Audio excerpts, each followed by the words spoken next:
The most significant of all the founding principles, the one from which all our other rights are derived, is free speech. And we're witnessing its slow motion degradation in the very place it should flourish more than anywhere else, the college campus, where open debate and the exchange of ideas, no matter how radical they may be, is central to developing the minds of the young people who will be our leaders in the years ahead.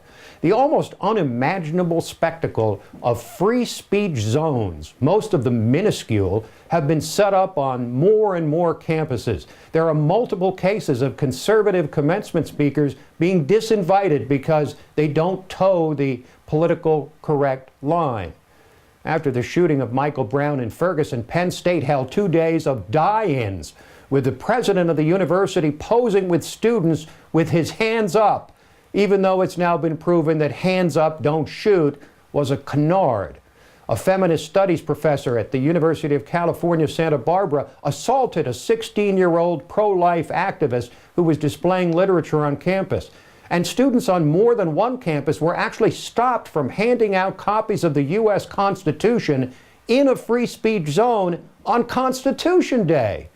But political correctness is a plague not just on campus, but on the entire land. It has censored what we can see and hear and silenced honest debate. Most alarmingly, it's seeped into our national security apparatus. There's not a single use of the word Muslim or Islam in the government's counterterrorism training manual. U.S. Army Major Nidal Hassan guns down 13 people and injures 30 others while shouting Allahu Akbar, and the atrocity is classified as workplace violence.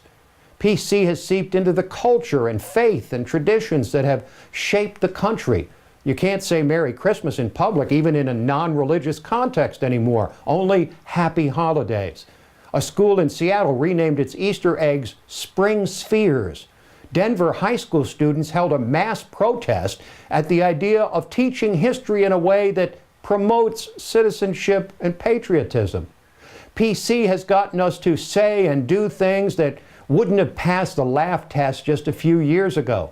Illegal aliens are called undocumented persons. Radical feminists are pushing to rename Columbus Day as Explorers Day and to replace the word mankind with personkind.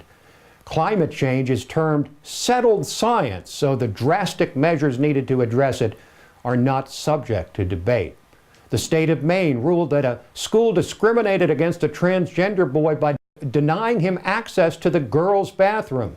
Administrators at a California high school sent 5 students home after they refused to remove their American flag t-shirts on Cinco de Mayo. A school bus driver in California harassed and threatened to eat a girl alive and called her a stupid little bigot for saying she wouldn't vote for Barack Obama because of his positions on abortion and gay marriage. The compliance of the professional classes and the man on the street with this enforcement of political correctness and speech codes is turning us into a nation which no longer says what it means and means what it says. But it's something each of us can help change simply by refusing to comply with speech codes and standing up for the First Amendment before our free speech is no longer free.